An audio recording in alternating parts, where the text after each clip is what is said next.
All right, so starting off the racial augments, we have Ascetic. Ascetic is 50 Rogue and 50 Avatar, and we're gonna go into their makeup requirements real quick. They have a skull-shaped ring of white, beginning on the side of the chin, going around the face, ending on the opposite side of the chin. So essentially, it's like a line here, goes around, and line here. It's pretty easy to put it on, and it's very recognizable. There's not a whole lot of face paint that looks like that. And aesthetics are really cool. They do a lot of stuff with astral and phasing in and phasing out. And there is I think, a single spirit spell that interacts with it. I think it's Grant Solidify or Inflict Solidify, something like that. It's a spirit spell. Brings somebody who's phased out back into, they phase back in immediately. It's an interesting spell to know when you're going up against an ascetic. But let's get right into the skills. And at first, you're going to notice that some of these costs are interesting, 1 and 1. So this means 1 rogue and 1 avatar. This is going to be regular across all the augmentations. Um, all of these costs are going to be assumed to be uppers.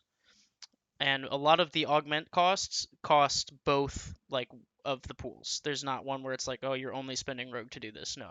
Most of these skills require both pools of the upper to activate. With that, we're going to go into Chain Spirit, and this allows them to absorb when struck by a death or a grant life spell. Even if they're immune to death or if they're immune to grant life for some reason, there's a bunch of reasons why they could be. Um, they get to call absorb and spend 1/1. So they spend 1 rogue and 1 avatar to absorb a grant death. Basically, is what you're, or an inflict death is what you're looking looking at. Mainly the use of this skill. Um, if you absorb a inflict death, you gain a smart phase defense, which is very similar to the grant blink spell, but it's not an active spell on you, so it doesn't count towards your active spell amount. So if you have a grant blink spirit spell, which is actively on you, that allows you to phase an attack, this is an additional phase. So that means you can go phase, which is pretty cool. That's very good. That's only when you absorb and inflict death. If you absorb a grant life, you get a resist magic spell, and it's similar to uh, the way that the phase one works, which is it's not a spell. It just is part of your. It comes innately, so you can have 2 resist magic spells on you with this skill potentially. It is not possible to store more than one of either additional defense in this manner. So you can call 1 and 1 to absorb, but you don't get to get more than one of these, right? So you can't absorb 2 inflict deaths and get 2 phases. It doesn't work that way. You may only ever have one. That does not prevent you, as far as I'm aware, of still absorbing it as a valid defense to the skill. Um, so yeah, being able to absorb inflict deaths or grant lives. That's pretty cool, especially for 5 build. And the body, you might see that a lot of the other skills that we've covered, in almost all of the other areas, they don't have 1-to-1 ratios. A lot of the uh, augment skills will have really good body ratios. So 5 build, 5 body. You get pretty tanky. Next we have Death Touch, which 2 and 2 cost. So you get to strike for magic for combat duration when you pay 2 and 2, essentially. That's pretty cool. Swinging for magic is very relevant a lot of the time. Sometimes things will be able to change their defenses if you're swinging for earth, and then they're like, oh, well, now I'm immune to earth for some given reason. Swinging for magic is typically pretty good, and there's a spell that lets you do it for, like, don't quote me on this, but it's like 6, and that's in sorcery. So you're typically a avatar user, a spirit user, so swinging for magic is neat when you're in that type of area. And then you do it for 2 and 2 of upper. And then in addition, you gain suppressible death aura on all body weapons. Now, suppressible means that you can do it at will. So if you don't want to swing for death, you don't have to. Uh, and it's only on body weapons. So that essentially means claws. It's shorthand for claws. There's some other stuff it affects, like bites from illithids. But suppressible death aura, that means you don't swing for 2 magic with your claw. You swing for or or for 1 damage with your claw. You swing for 1 death, which is super cool. And if that hits somebody's body, they immediately take a death effect as if they were hit with a grant death or an inflict death, which is super neat. Like you base swing with claws with death, which is freaking nuts, dude. That's so cool. You base swing a fight ender if they don't have armor, which is super neat. And then when you need to, you can strike for magic, for combat duration.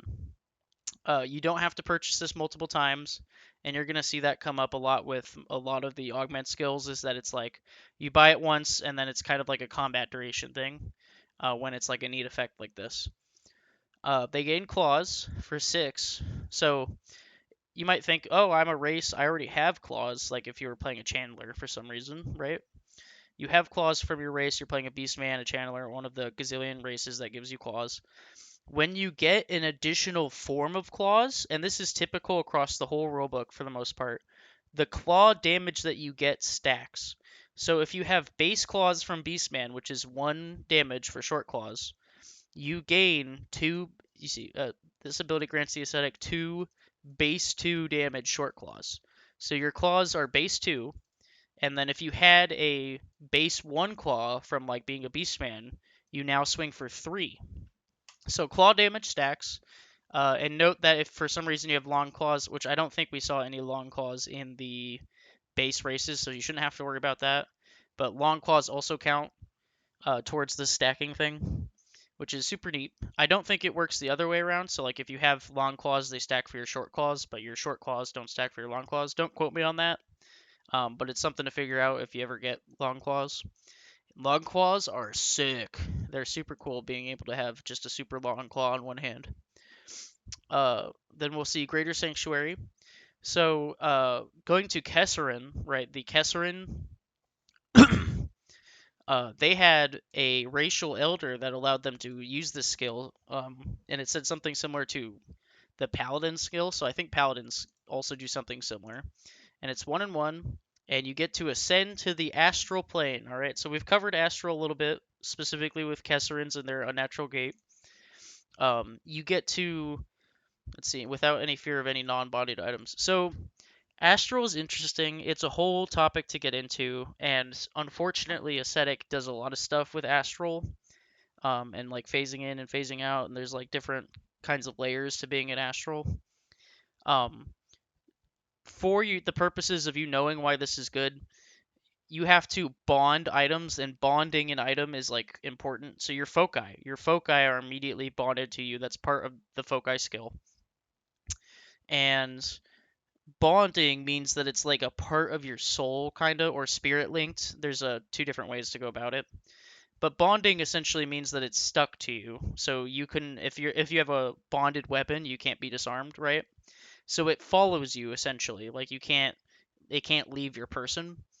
So when you ascend normally and you don't have bonded stuff, you have to drop all your stuff when you ascend, which is interesting. And it can cause you problems because you'll be swordless when you ascend, and like all of your loot and all of the stuff that you have to drop. So this skill essentially allows you to, without fear that any non-bonded items will interfere, to use the skill, you say ascend Greater Sanctuary, and I ascend 1, I ascend 2, I ascend 3. See the skill Astral Projection, which is under Meta Magic, under Experienced Characters Meta Magic. You'll have to look it up. I took a good look at it, and it's not something I want to really dive into here. And then you will be in Astral. Now, this does not, please note, the skill only allows you to ascend to Astral, not descend or return to the physical plane. Again, this is only you only have to purchase this once. You don't have to purchase it every time you want to use it. You just have to pay the per use cost of 1 rogue, 1 avatar. It's neat. There are some problems with not being able to descend, but this is generally an okay skill. There are reasons to go astral, and to be quite honest, I don't see it happen a whole lot personally. Astral stuff is kind of this very small niche thing, and it's mostly used to represent invisibility. But that's an important thing to know is that you're invisible, right? So aesthetics, they have rogue and avatar, so they're using their avatar abilities to ascend to help their rogue-like nature of being sneaky. They also have phase in and phase out um, at a cost of 1 to 1, and it is possible to turn non-corporeal, which means if you think of a ghost versus a person, so one person's solid and the other person's a ghost, and things can kind of move through them. Uh, and you pay the per use cost of 1 and 1, and then you get to cross your arms in front of your chest, and you may say, "I phase out 1, I phase out 2, I phase out 3," and then you can just be phased out for as long as you want, as long as you keep your arms crossed. And when you want to phase back in again, you can go I phase in 1, I phase in 2, I phase in 3, and uncross your arms. You have to pay to phase out every time. That's basically what this sentence here means. And you don't have to pay to phase back in. It's just like it's convenient payment in terms of what you want it to do, right? You're not paying 1 and 1 to phase up and then 1 and 1 to phase down. You're just paying the one cost. Uh, Note that you are vulnerable to attack while you're making these calls. And then when you are phased out, you're immune to any all attacks unless that attack specifically states it targets a phased out creature somewhere. While phased out, you may not use any phase ability because you are already bridging the astral plane. So this is where this skill lets you literally go to the astral plane. This thing lets you kind of skirt it, or you're in some sort of middle area of the astral plane. And it's really just an explanation for why certain things are working that way. Don't think too much into this. This is a skill that lets you turn non-corporeal, which is very relevant sometimes. If you're getting whacked a whole bunch by a bunch of fighters and you need to like run away, you phase out and then run away because now they can't hit you. Um, Note, and then also note that if for some reason they do hit you with stuff, you don't have access to a lot of your skills. Physical defenses such as basic parry, magic deflect, you can't use those things. Only racial abilities, latent or dumb defenses such as shield magic or ritual shield may be used. You may not expend any other skill while phased out. So this is very much a I'm running away type of skill. And it's very relevant. When I've seen Ascetics fight, they use this quite often, especially if they pull too much heat and they've got a bunch of NPCs hitting them. It's very relevant. It's a good skill. Don't think too much about Astral here. That doesn't quite matter too much.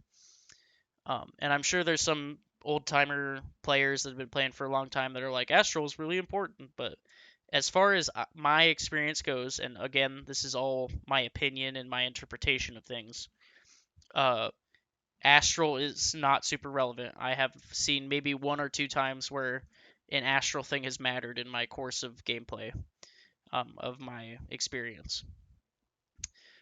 Spirit Shield, 2 and 2. This is a little bit more expensive. Ascetics can shield themselves from spirit spells and certain rituals.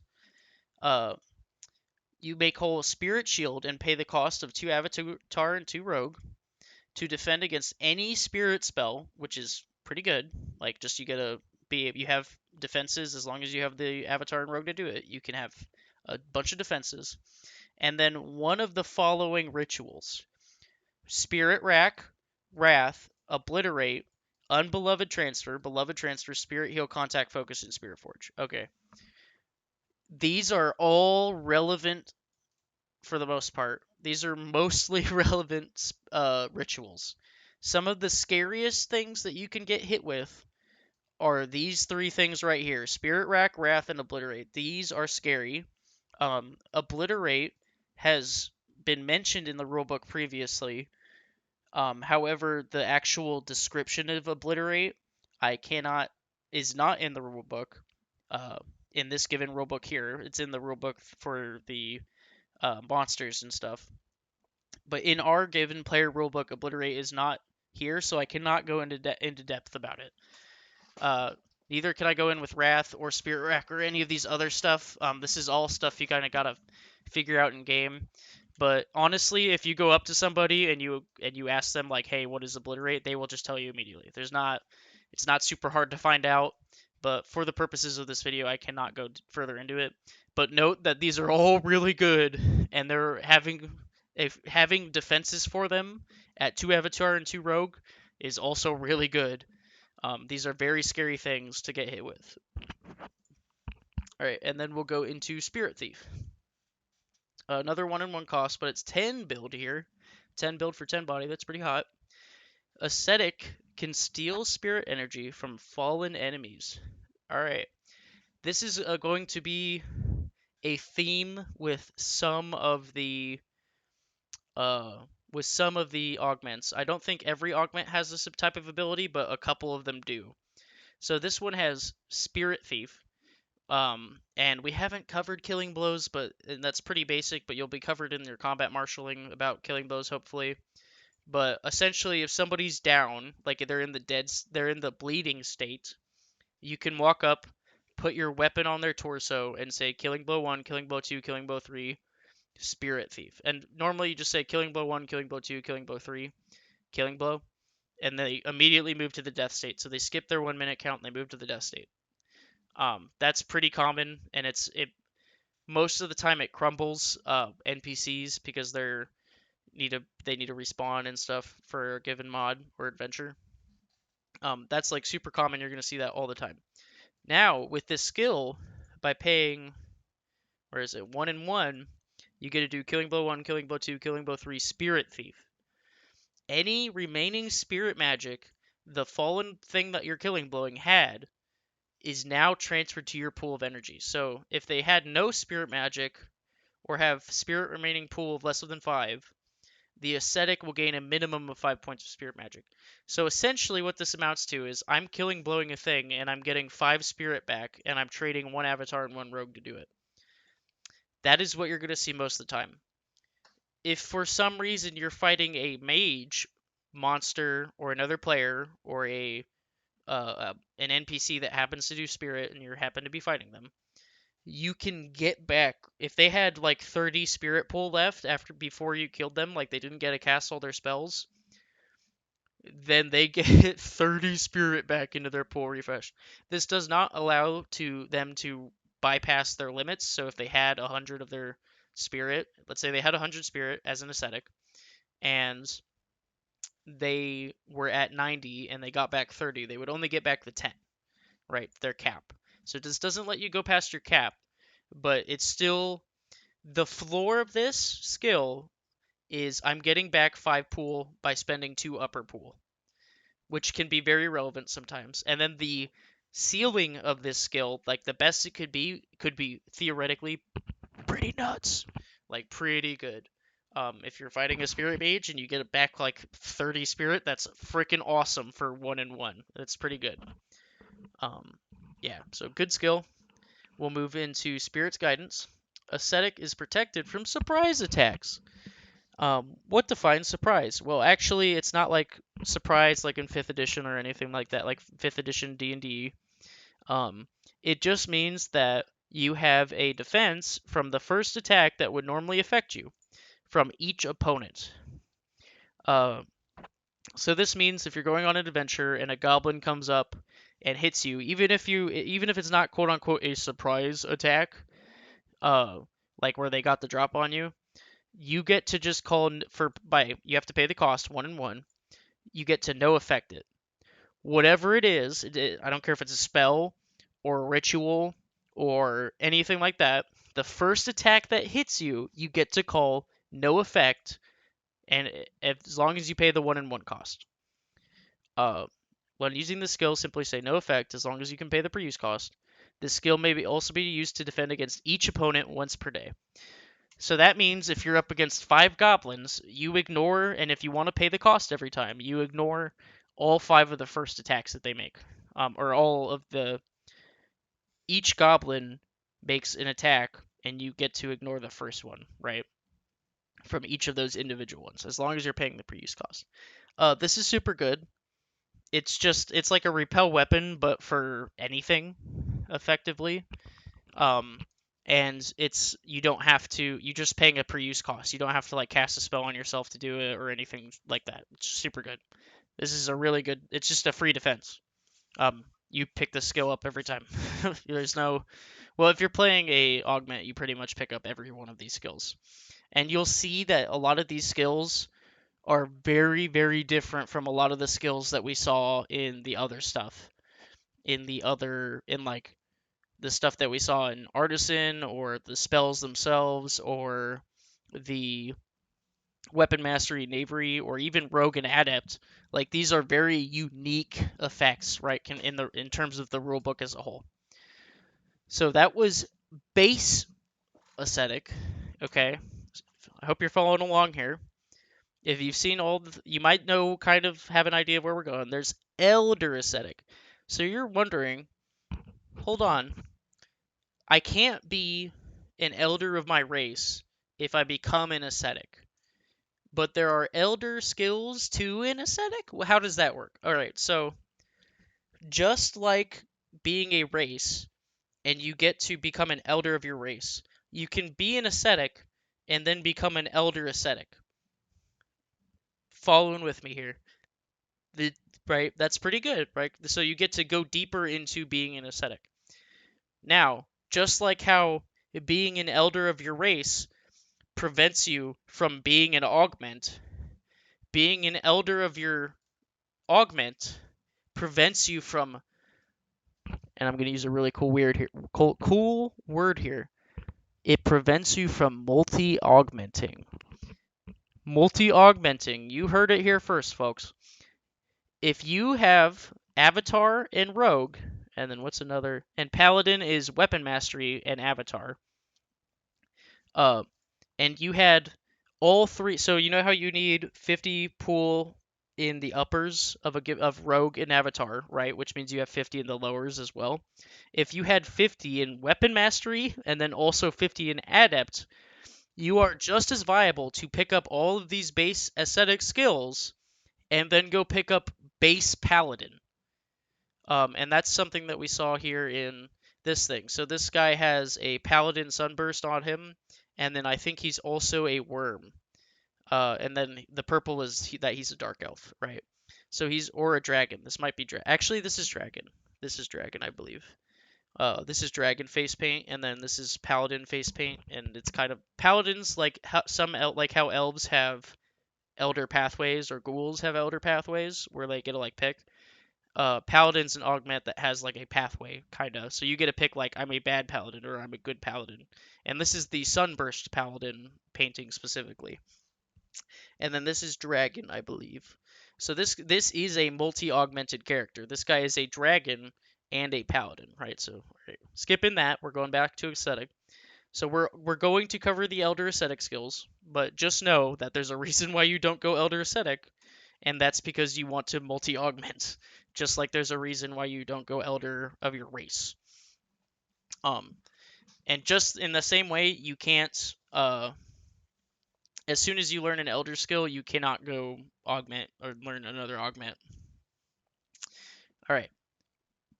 All right. Ascetic elder harvester. Ascetic can deliver wrath-based attacks.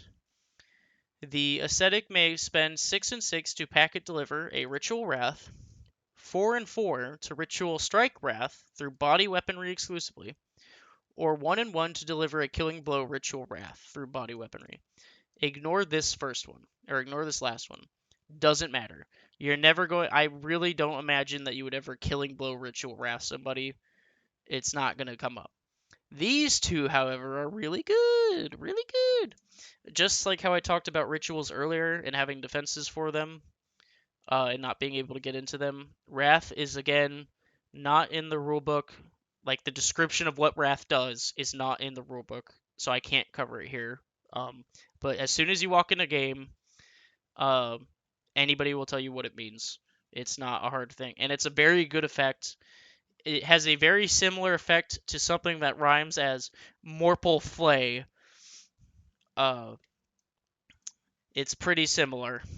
But so you get to spend 6 and 6 to packet deliver it, and you get 4 and 4 to ritual strike it. I'm pretty sure most of the time you're gonna want to be ritual striking it, because it's just cheaper. And ascetics tend to be fighting, like they're not standing in the back most of the time. These guys are definitely like up front and fighting.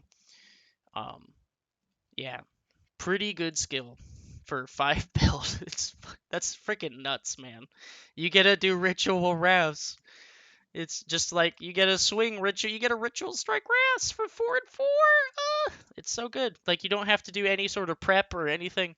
You're gonna see with Worm that a lot of these rituals you have to prepare them and you have to like spend time and then you later get to do these things. So Elder Ascetic being able to just be like, yeah, I'm just paying pool to immediately do these things and it's not a whole lot of pool.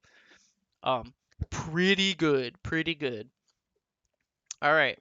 Ascetic Elder, chosen to survive. Elder Ascetic can guarantee their resurrection by spending 1 additional vitality. Uh, this is a bit of a paragraph, but don't worry about it. We're going to make it real simple. Before resurrecting, this made it seem like you have a choice. You don't.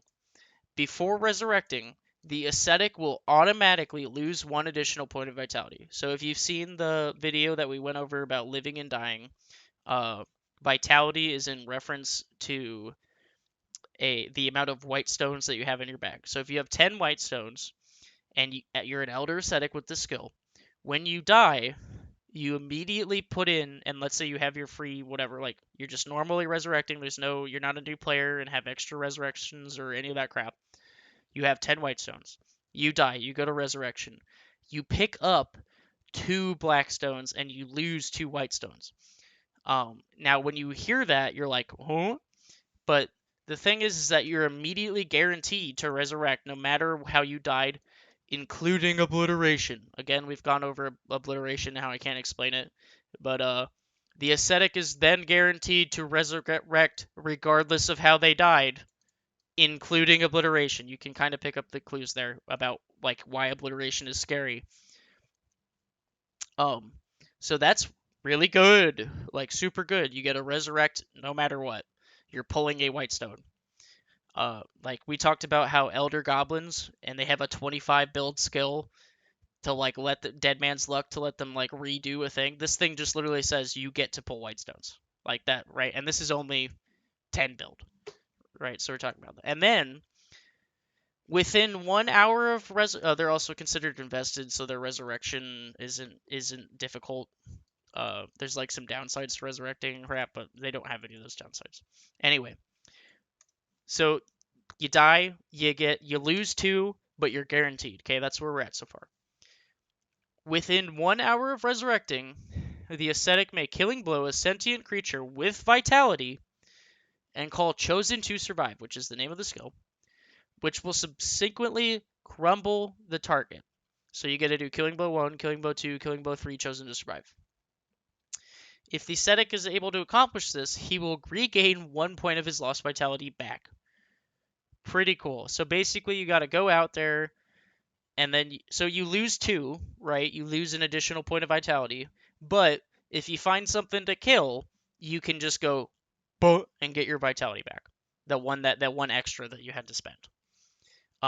Which is like good. It's like you're getting a guaranteed resurrection out of it, and this is just kind of upside that you can go get it back. Like pretty cool. And then there's a bunch of rules for getting that thing back and like what that means. And then there's some roleplay stuff here where when you're seen in Astral that you have a dark scar when you do this stuff or some other crap. The target must be humanoid, i.e. animals, the average farmer, mindless golems, etc. do not count for Chosen to Survive. So yeah, when you think of a creature with vitality, you think of a player. You think of a player or like a big important NPC. Your average Farmer Joe has 1 vitality, and when you kill Farmer Joe, he's permanently dead. Okay. Adventurers have stronger spirits and as such have stronger vitality, and that's why we have theoretically like 10 stones. But your average farmer dude, he's got 1 stone and he's got 1 vitality, and that's it. So Chosen to Survive doesn't work on the average farmer. And you might kind of be reading this and being like, oh, so I have to like do this to a player? Or you have to do this to the thing that, and part of this paragraph explains that you have to do this thing to the guy that got you, to the guy that made you go resurrect. If you go, this is kind of like a go get revenge type of upside. If you're really interested in Ascetic and you want to be an Ascetic, you need to read this whole paragraph and thoroughly understand it. For our purposes, you're just losing an extra vitality to get a guaranteed resurrect, and then there's a way to get that extra vitality back. That's just what's important to know. Elder's Ascetic, this is very simple. 10 build, 10 body, Spirit's Touch. Elder Ascetic may spell strike any spirit spell without a book. Super good. This whole page right here under spells, spirit, you get a spell strike all of this without having a book, which means that you know all of these innately, and so basically you just take your pick. You don't have to have some spell book to do this. Super good. Back to Ascetic. Let's see. Phase. Elder Ascetic and phase attacks. 3 and 3. Unique cost here.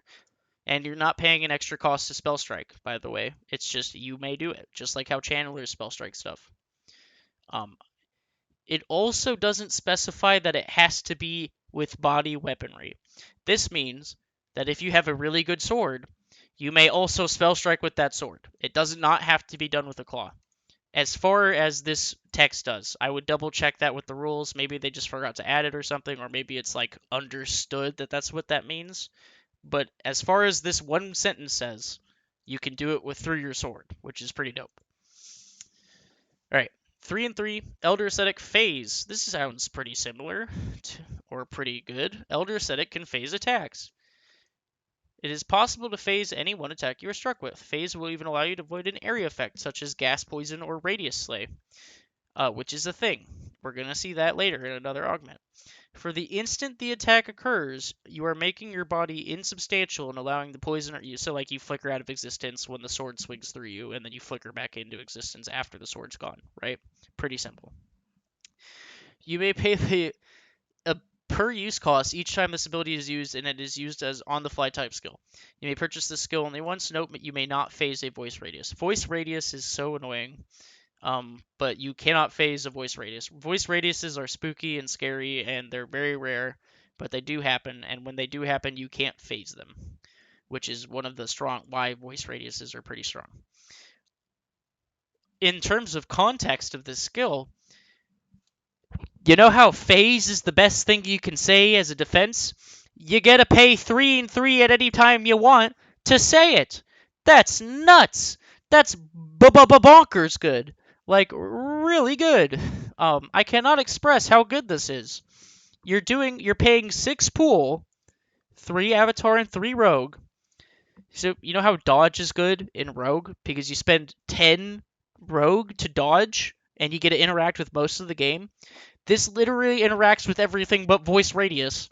Like, and don't quote me on that, but like 99.9 where dodge interacts with like 90% of the skills in the skill book, phase interacts with like 99.9% of the skills in the skill book or in the rule book.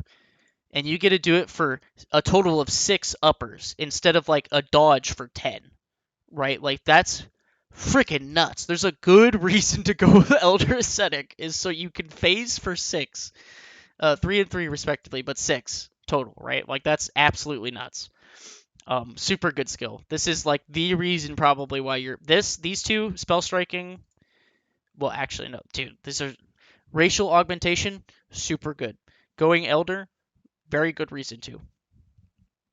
You can make a very good case that while you're giving up these elders and you're going like multi-augments, because we're only talking about like multi-augmenting one thing. You can like triple or quadruple augment. It's possible. I think somebody's done it before. Most people don't have the build to do that, right? So it's like this is very much end game level content. This is very much your character that you've been playing for almost a decade, right, is getting to do this stuff.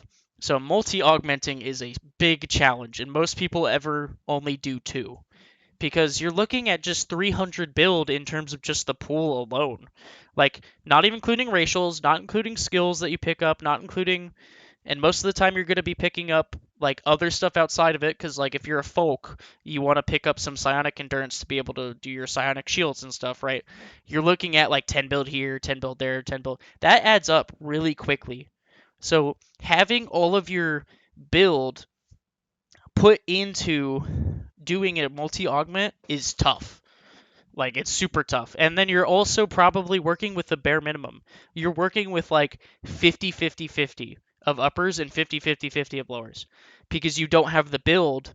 All these skills cost build, man. This is 10 build right here. This is 5 build right here. This is 6 build. That's 20 pool that you could have had, right? A lot of people, you're working with like the bare minimum of pool. And let me tell you, when you have 50 rogue and you're dodging 5 times and that's all your rogue, like, you feel really bad about that. So most people don't have just the 50 rogue. They have like 80 rogue or 100 rogue, even better, right? So when you're talking about doing that and then trying to multi-augment, you're talking about a long period of time to be able to get even the amount of build that you need to do that. So going Elder is totally viable, by the way, is basically what I'm trying to get across. And it's more difficult to multi-augment, honestly. But just like we saw in this picture, this guy's done it. It's possible. And it's probably really good because you get 2 different skill sets of these super cool skills. Alright, sorry. Rant over there aside. Phasing, really good. Spirit form. This has to do with metabolism stuff, and the ascetic may rest for 1 minute to gain the following effects: chaos spirit metabolism or nature spirit metabolism. Choose one. And then you also get non-corporeal, immune to normal damage, and all items are bonded or spirit linked become incorporeal. The ascetic may pay 3/3 to make an item not bonded or spirit linked incorporeal with her. If any item leaves the ascetic's possession, the item immediately becomes corporeal again. Yeah, so basically how you got to phase in and phase out earlier to become non-corporeal as long as you kept your arms, whatever. Now you get to spend a minute to just permanently be like that until you want to spend a minute to do something else. And there's not really like a whole bunch of immune to normal damage, chaos metabolism. And this, I think this means that you can attack while you're doing it, because it's not while you have your arms crossed. Let's see. It's possible crossing your arms in front of your chest, and that's like the thing that you have to do. It is only necessary, blah blah blah. Phase out. While phased out, you may not use any kind of abilities, skills, right? Like, you can't attack either because your arms have to stay crossed. So you're getting the advantages of this phase in, phase out thing, like the non-corporeal parts. You're getting a different metabolism, which is interesting and neat. There are advantages and disadvantages to having chaos spirit metabolisms and nature spirit metabolisms, and there are some good advantages to having both. So it's kind of like you get a pick. And I mean, at 1 minute is not a whole lot of time, so you can swap whenever you feel like it. Immune to normal damage is hot, so you're immune. So let's just summarize some stuff. You get a phase whenever you want. I don't know if you remember this, but from base ascetic, you get to swing death. You get to swing death as your base swing. Okay, so you're swinging death. You're phasing whenever you want. You can go astral if you need to. You have the ability to steal pull from other monsters or players. You have dummy amounts of body because these are all 1-to-1 ratios. Do you see how good being an augment is? There are reasons to not play an elder of your race, I promise, and we're finally here.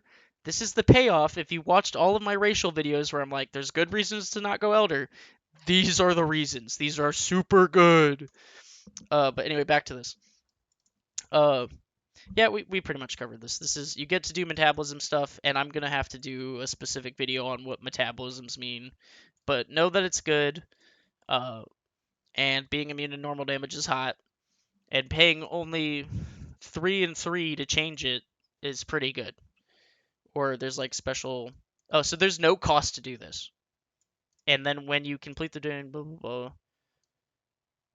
Yeah, so the only time you're paying pool to do this is when you're like turning your non-bonded items or non-spirit linked items incorporeal with you. That's about it. So you just get to do this for free, essentially. And there's certain adventures where you're like, oh, I should probably have a chaos spirit metabolism, or oh, I need to have a nature spirit metabolism on this one. It's pretty cool. Just like how spirit and avatar play with the duality of nature and chaos, ascetic plays with that duality as well. And typically, most people pick like I'm a nature guy, so I'm gonna be doing nature stuff all the time as my ascetic, or I'm gonna be a chaos guy and I'm gonna be throwing grant deaths like candy, and I'm gonna be evil and badass and swing death. You know, swinging death is cool. All right, it just inherently feels grim reapery. A grim reaper is a really good way to embody in terms of an archetype of what ascetic is. You're a grim reaper.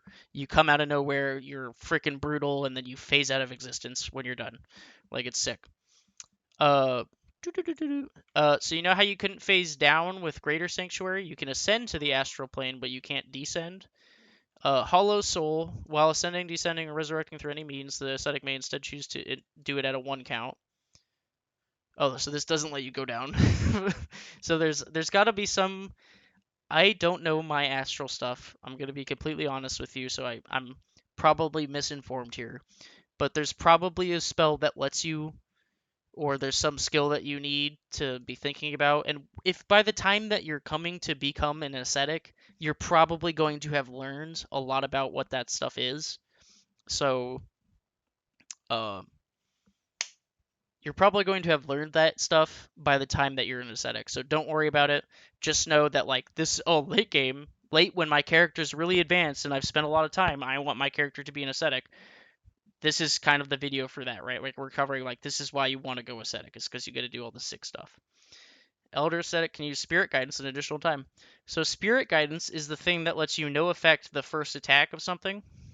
Where is it? Yeah, the no surprise attack thing where you get to pay 1 and 1 to do it again. This lets you do it in additional time within the same combat on the same character or monster or thing. That's it. Guide correctly in order to gain the opportunity. In order to use this ability, the ascetic must use the first spirit guidance correctly in order to gain the opportunity to use it a second time. In terms of defenses and stuff in this game, in this LARP, uh, there's a lot of, I mean, like, you've probably watched some of these videos, if not all of them. Hopefully, you've watched all of them. But if you have only watched a couple, I'm sure that you've seen that there's, like, a ton of defenses and a ton of stuff. And I hope that you're not really, like, overwhelmed by that. Because once you get into it, it's very natural and you know what's good and you know what you can do. Because it's not all of the defenses in the rulebook and you need to know exactly what they are. It's you know what defenses you have and what they work with. And you know your defenses, and that's all you need to know. You don't need to care about the other people's defenses around you or the defenses that the monsters are saying. You know that you're just whacking some guy with your bat and you're doing your damage, and when you get hit with something, you go like, well, can my defense work against this? And they say, yes or no. Like people take the time to be like, hey, can I defend with this skill? And people will stop whacking you actively and they'll be like, yeah, you can defend with that and blah blah blah blah. There's no reason to feel overwhelmed about like all these crazy skills and defenses, right? And by the time that you're getting to something like ascetic, especially elder ascetic, you are like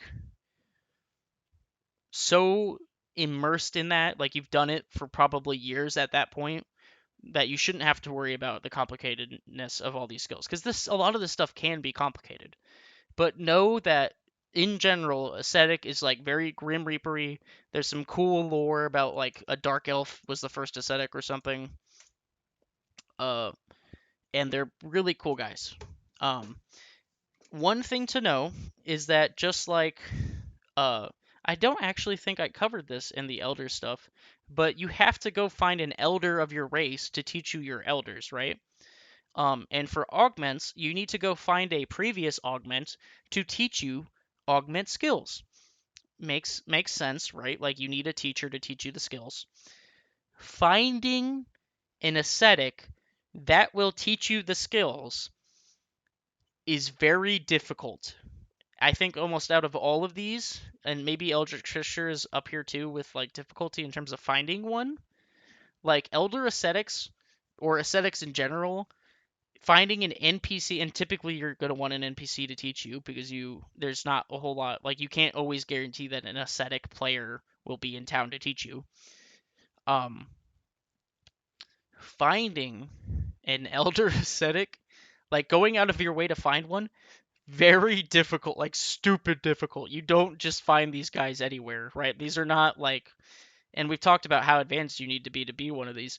Finding an NPC that advanced and is willing to teach you, dummy hard, super hard, okay? So there's a lot of role play that goes into this. Like you need to be searching and looking and going on adventures specifically to find these types of people and these types of things. And that's not safe either. Elder ascetics, a lot of them go to chaos and a lot of them are like kind of evil. Not all of them are. Plenty of them do nature stuff. But like elder ascetics, if you were following along, they're pretty scary, pretty tough. You don't want to fight them. So um pissing one off would be a really bad idea. But yeah, that was Ascetic and Elder Ascetic, and hopefully the first augment video here. We're about to hit 45, and I'm pretty sure that a lot of these other augmentation, I think one or two of these might be pretty quick. But yeah, they're gonna probably be about the same kind of length here. So thanks for watching the first video. I know I'm gonna try and get my brother in on a couple of these. Because he has some stuff to say about these guys too, like just the different augments in general. But that was Ascetic. That was Ascetic. Ascetics are cool. They're Grim Reapery guys. They do Chaos and Nature stuff and Rogue stuff, which is super cool. Um, you should be perfectly happy playing an Ascetic. There's like, I don't think there's a single thing you could really complain about any of these skills. Maybe that you can't descend from the astral plane, and I think there's like a lore reason why they can't. I'm fairly certain there's a lore reason why it's harder to descend from the astral plane than it is to ascend to the astral plane.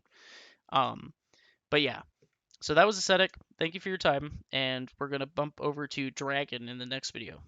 Thanks.